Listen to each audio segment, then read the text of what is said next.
Hello, everybody. This is Alan Crone, and this is our next legal bulletin in our Ask Alan series. Today's question is, can overtime be taken away? Overtime assignments can be taken away, but once you earn overtime hours, they must be paid.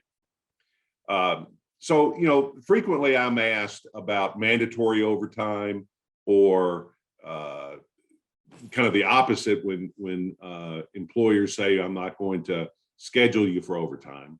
And I think that's an important distinction, because sometimes what people hear is, you got to work overtime, but I'm not going to pay you. And that may be what the employer is saying. If you're an employer, you want to be very careful how you communicate your desire for scheduling. And so it's best to add that word scheduling, or ask about scheduling and say, well, does that mean if someone says I don't pay for overtime, say, well, does that mean you don't schedule me for overtime? Or does that mean if I work more than 40 hours in a work week, you're not going to pay me overtime?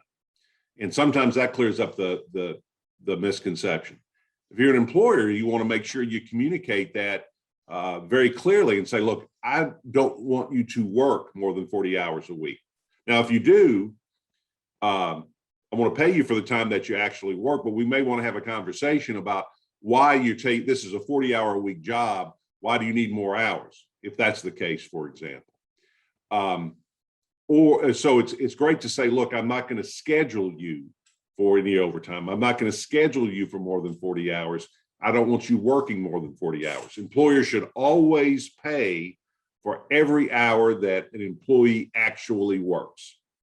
But employer is not required to let you work more than 40 hours a week. Employer is not required to let you work at all. So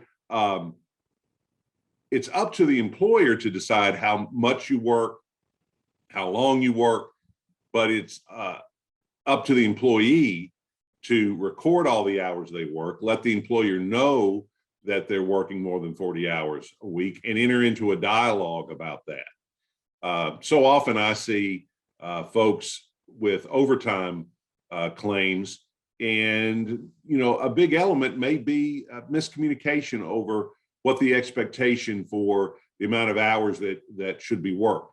Now, there are also times where employers require people to work more than 40 hours, and they, for whatever reason, just simply don't pay them.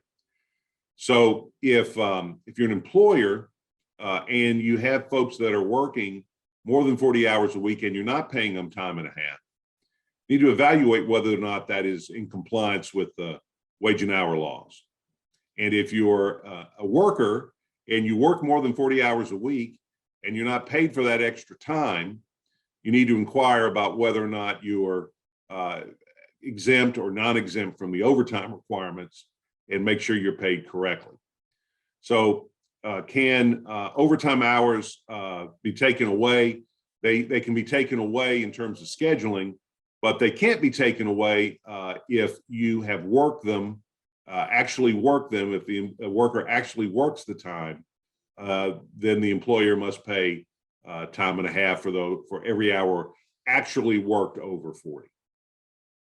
If you've enjoyed this, thank you for watching. Please share this on social media. Please email it to someone who you think might enjoy it.